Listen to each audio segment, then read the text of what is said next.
जय हिंद दोस्तों। मातृभाषा क्लासेस के यूट्यूब चैनल में आप सभी का फिर से स्वागत है। जैसे कि पिछली क्लास में हम लोग क्या पढ़ रहे थे, ब्लड क्या पढ़ रहे थे, ब्लड रक्त, ब्लड के कंपोनेंट्स ही पढ़ लिए थे ब्लड का।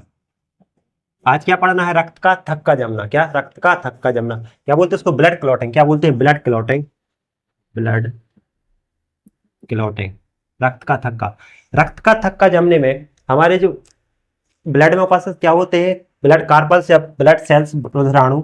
उसमें से कौन मदद करता है, थ्रम्बोसाइट। क्या, देखो तीन कंपाउंड होते हैं, एक होता है आरबीसी, रेड ब्लड कार्पल्स, एक होता है डब्ल्यूबीसी, व्हाइट ब्लड कार्पल्स, और एक क्या होता है, प्लेटलेट्स। क्या होता है, प्लेटलेट्स। तो रक्त का थक्का जमने में कौन मदद करता है, प्लेटलेट्स। कौन करता है, प्लेटलेट्स। अब इनके टेक्निक का नाम बोलिए, इसको क्या बोलते हैं, एरिथ्रोसाइट। क्या बोलते हैं, एरिथ्रोसाइट, एरिथ्रोसाइट। डब्ल्यूबीसी क्या बोलते हैं, ल्यूकोसाइट, ल्यूकोसाइट। ये हमने पढ़ा दी पिछले क्लास में, आरबीसी पूरी कंप्लीट करवा दी थी, डब्ल्यूबीसी और प्लेटलेट्स भी। इसको क्या बोलते हैं, थ्रम्बोसाइट। क्या बोलते हैं, टेक्निकल नाम है इनके, थ्रम्बोसाइट। रक्त का थक्का जमने में कौन मदद करता है, थ्रम्बोसाइट। कौन करता है, थ्रम्बोसाइट। रक्त का थक्का जमना कैसे, कैस्केडिंग कहलाता है। क्या कहलाता है, कैस्केडिंग, कैस नहीं बनेगा वो इसमें।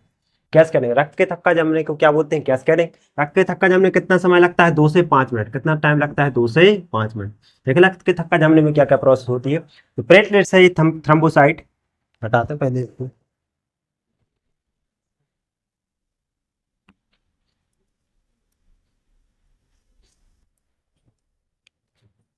थ्रम्बोसाइट, थ्रम्बोसाइट क्या होता है, जब हमारे शरीर में कहीं कोई चोट लग जाती है और क्या होता है, ब्लड निकलने लगता है, ये जो थ्रम्बोसाइट है, प्लेटलेट, ये किससे संपर्क में आ जाती है, हवा के संपर्क में। किसमें, हवा के संपर्क में। और हवा से क्रिया करके क्या बना लेती है, थ्रम्बोप्लास्टिन। क्या बना लेता है, थ्रम्बोप्लास्टिन, थ्रम्बोप्लास्टिन। जैसे ही ब्लड कटा, चोट लगी, ठीक है, तो वो किसके संपर्क में आएगा, हवा के संपर्क में। और हवा के संपर्क में आने से वो क्या बना लेता है, थ्रम्बोप्लास्टिन। क्या बना लेता है, थ्रम्बोप्लास्टिन। अब ये आगे चल के थ्रम्बोप्लास्टिन, थ्रम्बोप्लास्टिन शरीर में उपस्थित कैल्शियम से क्रिया करता है। किससे करता है, कैल्शियम से। बालों में भी कैल्शियम होता है, हड्डियों में भी कैल्शियम होता है, ठीक है, और खून में भी क्या होता है, कैल्शियम। ये थ्रम्बोप्लास्टिन किससे क्रिया करता है, कैल्शियम से। और एक प्लाज्मा में उपस्थित प्रोटीन होती है, प्लाज्मा की प्रोटीन मैंने आपको पढ़ाए थे, प्लाज्मा में उपस्थित प्रोटीन एक कौन सी होती है, प्रोथॉम्ब्रिन, प्रोथॉम्ब्रिन। एक कौन सी होती है, फाइब्रिनोजेन, फाइब्रिनोजेन। तो प्लाज्मा में उपस्थित किस प्रोटीन से, प्रोथॉम्बिन प्रोटीन से क्रिया करता है। किससे, प्रोथॉम्ब्रिन, प्रोथॉम्ब्रिन। प्रोथॉम्ब्रिन से क्रिया करके ये क्या बना लेता है, थाम्ब्रिन। क्या बना लेता है, थाम्ब्रिन, थाम्ब्रिन, थाम्ब्रिन। थ्रम्बोप्लास्टिन कैल्शियम से क्रिया करके और किससे, प्रोथॉम्ब्रिन से क्रिया करके क्या बना लेता है, थाम्ब्रिन। क्या बना लेता है, थाम्ब्रिन। ये प्रोटीन है, किसमें उपस्थित होती है, प्लाज्मा में। ये थाम्ब्रिन आगे जाकर, थाम्ब्रिन प्लाज्मा में उपस्थित एक कौन सी होती है, फाइब्रिनोजेन। इस प्रोटीन से क्रिया करता है, किससे, फाइब्रिनोजेन। ये थाम्ब्रिन किससे क्रिया करता है, फाइब्रिनोजेन से, फाइब्रिनोजेन। ये फाइब्रिनोजेन और ये थाम्ब्रिन क्या बना लेता है आगे जाके, फाइब्रिन। क्या बना लेता है, फाइब्रिन। क्या बन जाता है, फाइब्रिन। और फाइब्रिन की संरचना कैसी होती है, एक जाली के जैसी। कैसी संरचना होती है, जाली की जैसी। और इसमें जो ब्लड ब्लड में उपस्थित कंपोनेंट्स है, आरबीसी, डब्ल्यूबीसी, प्लेट, वो क्या हो जाते हैं, इस जाली में फंस जाते हैं। क्या हो जाते हैं, इस जाली में फंस जाते हैं, और क्या हो जाता है, रक्त का थक्का जम जाता है। ठीक है, तो ये फाइब्रिन बन गया, फाइब्रिन। फाइब्रिन में आकर रुधिराणु को, रुधिराणु, रुधिराणु फंस जाते हैं, और क्या बन जाता है, रक्त का थक्का, रक्त का थक्का बन जाता है, ब्लड क्लॉटिंग। ये कितना टाइम लगता है इसमें, 2 से 5 मिनट। इसमें आप नॉर्मल ऐसे क्वेश्चन पूछे जाते हैं, आपसे पूछेगा कि रक्त का थक्का जमने में कौन कौन से प्रोटीन मदद करते हैं, तो कौन कौन से कर रहे हैं, ये प्रोथॉम्बिन, और कौन सा कर रहा है, फाइब्रोजिन। कितने प्रोटीन, 2। पूछेगा कौन सा तत्व या कौन सा धातु, कौन सी धातु करती है, कैल्शियम। ध्यान रख दे रहा है अलग से, ठीक है। रक्त के थक्का जमने में कौन कौन प्रोटीन मदद करता है, प्रोथॉम्ब्रिन और फाइब्रिनोजेन, फाइब्रिनोजेन। कौन सा तत्व मदद करता है, कैल्शियम। कौन सा करता है, कैल्शियम, ठीक है। पूछेगा, हाँ, एक विटामिन, विटामिन के, ये मदद करता है जल्दी से जमाने में, विटामिन के। कौन सा विटामिन करता है, विटामिन के। ये बहुत बार क्वेश्चन आया है, ठीक है। रक्त का थक्का जमने में कौन सा विटामिन करता है, कौन सा विटामिन के, कौन सा तत्व, कैल्शियम। और कौन कौन से प्रोटीन, प्रोथाम्बिन और थम्बरिन प्रोटीन। अब इनमें से ही पूछेगा कि आरबीसी करता है, डब्ल्यूबीसी करता है, आरबीसी, डब्ल्यूबीसी या प्लेटलेट्स। इसमें कौन करता है, प्लेटलेट्स, ठीक है। रुधिराणु में कौन सा रुधिराणु ने बोलते हैं प्लेटलेट्स, कौन करता है, प्लेटलेट्स को क्या बोलते हैं, थ्रोम्बोसाइट, ठीक है। तो 4 चरणों में पूर्ण हो गई। थ्रोम्बोसाइट जब हवा से क्रिया करता है तो क्या बना देता है वो, थर्मोप्लास्टिन। और थर्मोप्लास्टिन आगे क्रिया करता है किससे, कैल्शियम से और प्रोथाम्बिन से, फिर क्या बना देता है, थम्बरिन। थम्बरिन ये फाइब्रिनोजन से क्रिया करके, प्रोटीन है प्लाज्मा में पाई जाने वाली, क्या बना लेता है, फाइब्रिन। और फाइब्रिन की संरचना कैसी होती है, जालीनुमा, और इसमें आकर रुधिराणु फंस जाते हैं और रक्त का थक्का जम जाता है, ठीक है। दिक्कत तो रक्त का थक्का जमने में पूछे कौन सा तत्व मदद करता है, कौन सा कैल्शियम, कौन सा विटामिन, विटामिन के, कौन कौन से प्रोटीन, प्रोथाम्बिन और फाइब्रिनोजन, ठीक है। अब इसके बाद एक क्वेश्चन और पूछ जाता है, जैसे मान लो हमारे शरीर में यदि ब्लड जम जाए अंदर तो फिर क्या हो जाएगा, ब्रेन हेमरेज हो जाता है, क्योंकि ब्लड बह रहा है नसों में, ब्लड वेसल्स में। अभी ब्लड क्या हो जाएगा यहाँ पे, जैसे मान चलो ब्लड बहना बंद कर दिया, जम जाए अंदर, तो उससे क्या होगा, व्यक्ति की मौत हो जाती है, ब्रेन हेमरेज हो जाता है, या तो फिर क्या हो जाता है, ये हार्ट में ब्लड नहीं पहुंचता तो हार्ट अटैक आ जाता है। तो शरीर के अंदर ब्लड ना जमे इसके लिए यकृत से, कहाँ से, यकृत लीवर से एक निकलता है प्रोटीन, कौन सा प्रोटीन निकलता है, हेपेरिन। हेपेरिन ये क्या करता है, शरीर के अंदर ब्लड को रुकने से, जमने से रोकता है, कौन, हेपेरिन। क्वेश्चन पूछेगा आपके शरीर में अंदर, शरीर के अंदर ब्लड को जमने से कौन रोकता है, हेपेरिन। कौन रोकता है, हेपेरिन।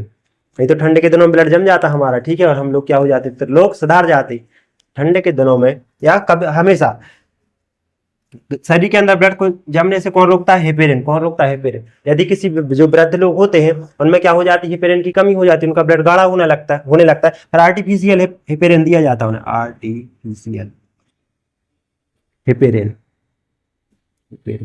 क्या होता है वो, हिरुडीन। क्या होता है, इसका इंजेक्शन भी लगता है, इसकी टेबलेट भी आती है, हिरुडीन। हिरुडीन इसकी प्राप्ति कहाँ से होती है, जो लीच होती है, लीच, लीच ऐसे क्या बोलते हैं हिंदी में, जौं, जौं के लार से प्राप्ति होती है किसकी, हिरुडीन। नहीं दिख रहा था, किससे प्राप्त होता है, जौं के लार से, सलाइवा, लीच सलाइवा, इससे बनाया जाता है इंजेक्शन, ठीक है, इसका हिरुडीन का। और ये टेबलेट भी आती है, जब किसी व्यक्ति के शरीर में किसी कमी होती है, हेपेरिन, हेपेरिन का निर्माण कौन करता है, लीवर, हेपेरिन बनता है, और हेपेरिन जिसमें नहीं होता कमी हो जाती है, फिर किसका इंजेक्शन लगाया जाता है, हेपेरिन का, हेपेरिन नहीं, हिरुडीन का, किसका, हिरुडीन। और हिरुडीन की प्राप्ति किससे होती है, कहाँ दिक्कत जा रही थी, जौं के लार से मिलता है, किससे मिलता है, जौं के लार से। ये रक्त का थक्का बन जाएगा, ज्यादा क्वेश्चन नहीं आते, ज्यादा से ज्यादा क्वेश्चन पूछता है कौन सा तत्व, तो कैल्शियम, कौन सा विटामिन, कौन सा विटामिन के। अब इसके बाद क्या पढ़ना है आगे, रक्त समूह। क्या पढ़ना है, रक्त समूह बन जाएगा ना, ये तो बन जाएगा, प्लस है। ब्लड ग्रुप, क्या पढ़ना है, ब्लड ग्रुप। रक्त समूह क्या होते हैं, रक्त समूह की खोज किसने की थी, कार्ल लैंडस्टीनर ने। किसने की थी, कार्ल लैंडस्टीनर ने। कब की थी, 1900 में। कब की थी, 1900 में। और 1930 में क्या मिला था फिर नोबेल पुरस्कार, रक्त समूह, रक्त समूह। इंग्लिश में क्या बोलते हैं, ब्लड ग्रुप, ब्लड ग्रुप। रक्त समूह की खोज किसने की थी, कार्ल लैंडस्टीनर। ये क्वेश्चन पूछा जाता, खोज किसने की थी, कार्ल लैंडस्टीनर, कार्ल लैंडस्टीनर। इनने कितने ब्लड ग्रुप की खोज की थी, 3। कौन कौन से, ए, बी और ओ। इसीलिए हमारे ब्लड ग्रुप को क्या बोला जाए, एबीओ ब्लड ग्रुप। क्या बोला जाता है, ABO blood group, ABO blood group. कौन कौन से ब्लड ग्रुप की खोज की थी, ए की, बी की और ओ की। इसलिए हमारे ब्लड ग्रुप क्या बोला जाता है, एबीओ। कब की थी, 1900 में। और 1930 में क्या मिला था, नोबेल पुरस्कार। क्या मिला था, नोबेल पुरस्कार। उसके बाद एबी ब्लड ग्रुप की खोज डक्टेलो स्टर्ली ने की थी, डक्टेलो, डक्टेलो स्टर्ली। इन्हें कब की थी, इसकी 1902 में। कब की थी, 1902 में।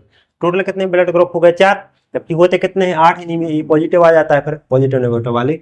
तो रक्त समूह खोज किसने की थी, लैंडस्टीनर ने की थी, 1900 में की थी। और 1930 में क्या मिला था, नोबेल पुरस्कार। कितने ब्लड ग्रुप की खोज की थी, 3, ए, बी और ओ की। जबकि ए बी ब्लड ग्रुप खोज किसने की थी, डक्टेलो स्टर्ली ने। किसने की थी, डक्टेलो स्टर्ली। अब ब्लड ग्रुप देखें, ब्लड ग्रुप जो है ये किस पर आधारित होते हैं, चार होते हैं। एक तो होता है इनमें क्या एंटीबॉडी, एक होता है क्या एंटीजन, एंटीबॉडी, और एक क्या होता है एंटीजन, एंटीजन। अब जो एंटीबॉडी ये किसमें होती है, प्लाज्मा में, किसमें होती है प्लाज्मा, प्लाज्मा में उपस्थित एक प्रोटीन होती है ग्लोब्यूलिन, उसी में क्या होता है ये एंटीबॉडी होती है। और एंटीजन एक इसमें आरबीसी में उपस्थित प्रोटीन, आरबीसी में कौन सी प्रोटीन होती है, ग्लाइकोप्रोटीन, कौन सी प्रोटीन, ग्लाइकोप्रोटीन। आरबीसी में उपस्थित प्रोटीन होती है कौन सी, ग्लाइकोप्रोटीन, और वही क्या कहलाता है एंटीजन, क्या कहलाता है एंटीजन। और एंटीबॉडी क्या है, प्लाज्मा में उपस्थित प्रोटीन होती है उसे क्या बोलते हैं एंटीबॉडी, क्या बोलते हैं एंटीबॉडी। और जिसके ब्लड में जो एंटीजन होती है, ग्लाइकोप्रोटीन होता है, वही क्या होता है उसका ब्लड ग्रुप। वैसे एंटीजन कितने होते हैं, दो होते हैं, कितने होते हैं दो, एक होता है ए, एक होता है बी। जिसके ब्लड में यदि एंटीजन या आरबी ग्लाइकोप्रोटीन ए है तो उसका ब्लड ग्रुप क्या होगा, ए, ब्लड ग्रुप लिख देना, ब्लड ग्रुप। ब्लड ग्रुप का निर्धारण किस आधार पर होता है, आरबीसी में उपस्थित ग्लाइकोप्रोटीन कारण। ये कितने प्रकार का, दो, नाम क्या दिया गया उसे एंटीजन। जिसमें यदि ब्लड ग्रुप एंटीजन ए है तो उसका ब्लड ग्रुप क्या होगा, ए। यदि एंटीजन बी है तो उसका ब्लड ग्रुप क्या होगा, बी। यदि दोनों एंटीजन है तो क्या होगा, ए बी। और कोई भी एंटीजन नहीं है तो उसका ब्लड ग्रुप क्या होगा, ओ। ब्लड ग्रुप यदि एंटीजन ए होगा तो ब्लड ग्रुप क्या होगा, ए। यदि एंटीजन बी होगा तो ब्लड ग्रुप भी बी। यदि दोनों एंटीजन होंगे तो ए बी, और कोई भी नहीं होगा तो क्या होता है, ओ। इसका जस्ट उल्टा क्या होता है, एंटीबॉडी। एंटीबॉडी कितने होते हैं, दो होते हैं एंटीबॉडी, इनको लिखते हैं किसमें, स्मॉल लेटर में। जस्ट विपरीत होता है, जैसे ब्लड ग्रुप ए है तो इसका एंटीजन ए है तो इसका एंटीबॉडी क्या होगा, स्मॉल बी, क्या होगा स्मॉल बी। और यदि बी है तो क्या होगा, स्मॉल ए। यदि ए बी है तो कोई भी एंटीजन नहीं हो, एंटीबॉडी नहीं हो। यदि वो है तो क्या होंगे, दोनों, ए और बी। यदि ए एंटीजन है, यदि ए एंटीजन है तो एंटीबॉडी क्या होगी, बी। यदि बी है तो क्या, जस्ट उल्टा होता है, यदि बी एंटीजन है तो एंटीबॉडी क्या होगी, ए। और जब दोनों ही है तो इसमें क्या होगा, एंटीबॉडी अनुपस्थित होगी। और जिसमें एंटीजन ओ होता है, मतलब कोई भी नहीं, तो उसमें एंटीबॉडी क्या होती है, ए बी, क्या होती है, ए बी। ठीक है, तो क्या होगा हमारे ब्लड ग्रुप, एंटीजन और एंटीबॉडी। अब देखें ब्लड ग्रुप, एक क्या होता है, आरएच फैक्टर होता है। क्या हुआ था 1940 में, कब, 1940, 1940 में लैंडस्टीनर और बीनर ने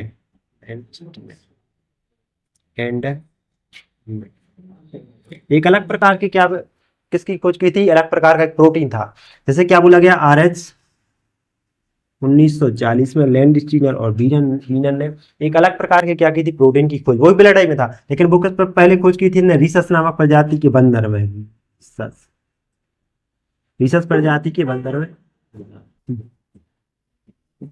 ये बंदर में किसकी जांच की थी, इसी के नाम पे क्या रखा था हमने, आरएच, आरएच पॉजिटिव और आरएच नेगेटिव। इनमें अलग प्रकार की प्रोटीन खोज की, और बहुत सारे लोगों, मतलब 90 से 95% में क्या होता है, आरएच पॉजिटिव होता है 95%, और 5% में क्या होता है, आरएच नेगेटिव। जब इसने क्या किया था, रिसर्च प्रजाति के अंदर में जांच की, तो उनमें ये सब तो मिल रहे थे, एंटीजन ही मिल रहा था, ठीक है, एंटीबॉडी मिल रही, लेकिन उनमें एक अलग प्रकार का प्रोटीन मिल रहा था, जिससे नाम क्या दिया गया था, आरएच, क्या दिया गया था, आरएच। 95% लोगों में क्या होता है, आरएच पॉजिटिव, और 5% लोगों में क्या होता है, आरएच नेगेटिव। तो जिसमें ये प्रोटीन मिल रहा था उसे क्या बोला गया, आरएच पॉजिटिव, क्या बोलेगा, आरएच पॉजिटिव। जिनमें नहीं मिला उन्हें क्या बोलेगा, आरएच नेगेटिव, ये प्रोटीन। तो इसी के आधार पर कितने ब्लड ग्रुप हो जाते हैं, फिर 8 हो जाते हैं, 4 तो यही हुआ है, फिर ये प्लस और माइनस मिलाकर कितने हो जाते हैं, टोटल 8 ब्लड।